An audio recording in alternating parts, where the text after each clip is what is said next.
he asked her in, I think, something like 1940 for the rights to make Mary Poppins into a film, and she refused. She just wasn't interested at all.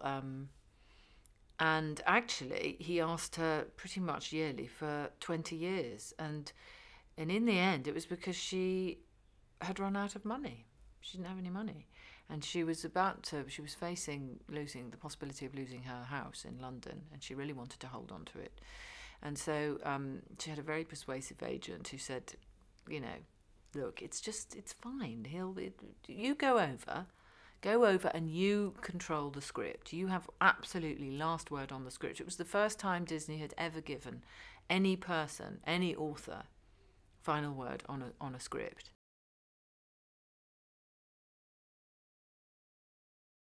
The Sherman Brothers this was the first movie they'd been given, the first full score that Disney had given them to write. So they were thrilled. But he hadn't told them when they started writing that he hadn't got the rights. And Pamela had not agreed to sign anything until she'd seen the script, until she'd gone over and worked with them and heard it all. So it was during their work together that these poor boys, who were young, you know, at the time, found out that all this work they'd been doing might have been for naught. That they had, I mean, when I spoke, Dick Sherman, who's still alive and is the most extraordinarily wonderful man, alive, glorious man, said, well, apart from anything else, they hated her deeply because she made their lives a complete misery. But when they found out that they'd done all this work and they'd done this extraordinary work, I mean, the score of Mary Poppins is genius. I mean, it's pure genius. Can you imagine the feelings that, you know, the great man himself had still not got the rights to this piece, and they might never hear their songs, ever.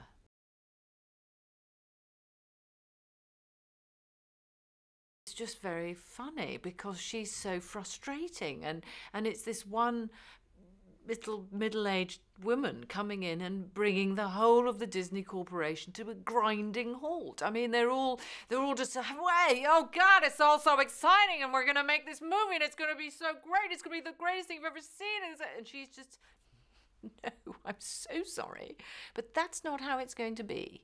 You know, so it's bliss to watch that.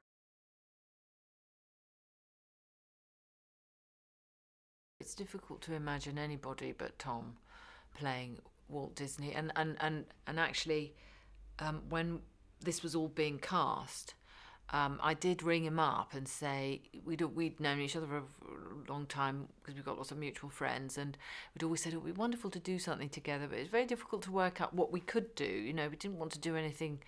It would be very unlikely that we'd be asked to do anything romantic, and we weren't sort of, what could it be? And I rang him up and said, this is just so perfect. And he's fascinated by Disney and knows a lot about him. So for him it was, you know, it was a labour of love, I think, because he's always been so interested in Disney, and there's something faintly similar to the pair of them. I mean, you know, their popularity, their enduring popularity, and their a sort of everyman quality, you know, and a huge kind of charm, and yet the power and scope of an emperor. They've both got those qualities.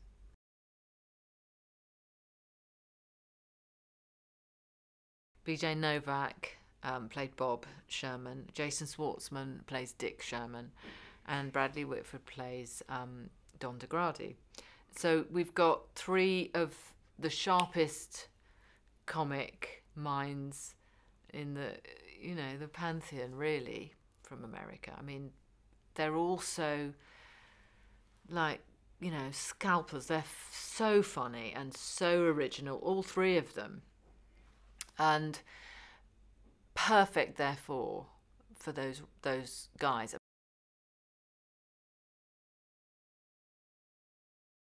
Our director, John Lee Hancock, is just one of the nicest, greatest guys I've ever met, and a wonderful director to work with. And he's got such an understanding of the material of the story, but he was exacting, but he had fantastic edit work. I mean, for a great director is someone who knows how to edit what you're doing and say, well, I need a little bit more of that or less than that. He was a wonderful editor from that point of view. And he gave us a lot of freedom, but I never felt that he left anything out.